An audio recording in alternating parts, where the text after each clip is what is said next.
Bienvenue sur cette vidéo présentation de logiciel. Je vais vous montrer DupGuru qui tout simplement permet de repérer des duplicata dans un dossier sans que vous ayez à le faire à la main.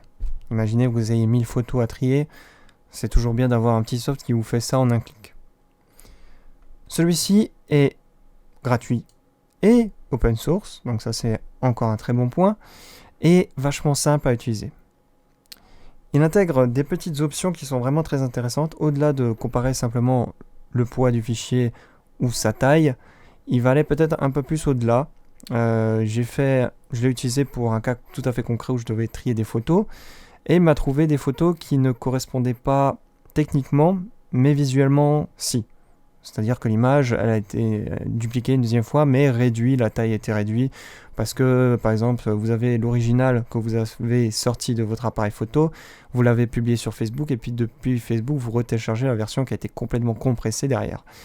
Eh bien, ce petit soft arrive à faire le lien entre les deux, alors que théoriquement, il n'y en a plus, sauf vous, en tant qu'être humain, vous pouvez voir que effectivement, c'est la même photo.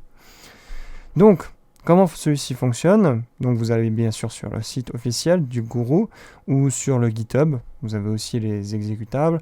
Vous l'installez. Vous l'avez sur Windows, Linux et Mac. Une fois que c'est installé, vous allez devoir indiquer un dossier que vous voulez scanner. Donc on va partir de rien. Comme si j'étais en train d'installer le logiciel pour la première fois. Vous sélectionnez soit musique ou picture. Nous, on va se baser sur un exemple qui contient des photos. On va cliquer sur le petit plus ici, chercher le dossier dans lequel se trouvent nos images ou nos photos, et on sélectionne le dossier. Voilà. Pour le moment, c'est très très simple. Vous cliquez sur Scan. Oui. Donc vous n'aurez pas la fenêtre qui vous pose cette question, puisque moi j'ai déjà fait un scan précédent. Voilà, donc ne vous étonnez pas que ça prenne du temps. Ça prie à peu près 2-3 minutes juste pour 5-6 images. Donc si vous avez un dossier très conséquent, la recherche sera aussi très très longue. Voilà ce qui se présente. Vous aurez ici toutes les copies. On a plusieurs options aussi que je vous invite à aller regarder. Mais les plus intéressantes sont ici Actions et Détails.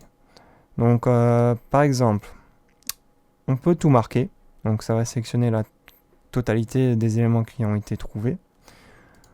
On peut évidemment tout démarquer, inverser le marquage, ça peut être pratique si on fait des sélections à la main parce que il y a certaines images qu'on considère comme n'étant pas des duplicata.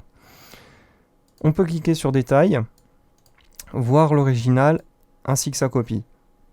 Vous voyez, côte à côte, on peut comparer et vérifier que effectivement c'en est bien une, si on n'a pas trop confiance au soft.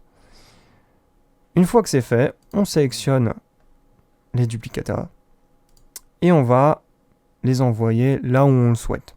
Donc moi par exemple, je vais les envoyer à la corbeille. Donc vous envoyez un fichier à la corbeille, remplacez les fichiers effacés par des liens.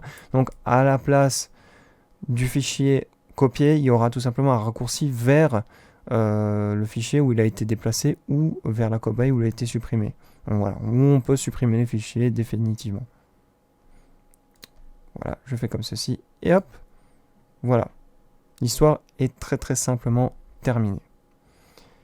N'hésitez pas à laisser un pouce bleu ou un pouce rouge, à vous abonner, et je vous retrouve pour d'autres vidéos de présentation de logiciels.